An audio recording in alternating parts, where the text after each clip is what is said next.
So, what's up mga ka-Eploy? So, ngayon ay meron akong ditong dalang erkay mga ka-Eploy. Kasi nakita ko yung vlog ni kung nakikilala nyo si Kamangyan mga ka-Eploy. Yun ang kumain ng erkay. So, try nga natin kung anong lasa nito mga ka-Eploy. Kasi first time kong kumain ito. Kaya, to tikman na natin mga ka-Eploy. Let's go. Erkay yan mga ka-Eploy, oh. Erkay yan, oh. Tikman natin. So yan yan 1,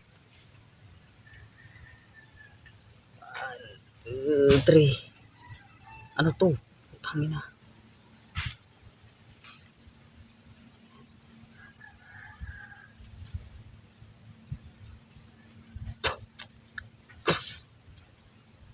Pait.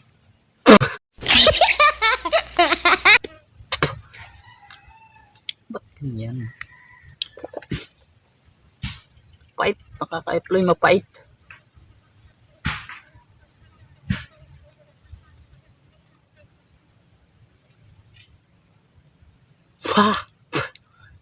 Pait.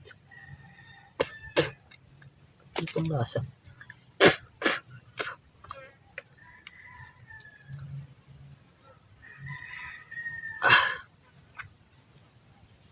Kurut.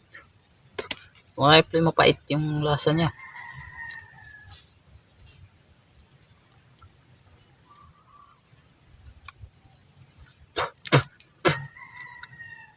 Pait. Pwede, di pwede.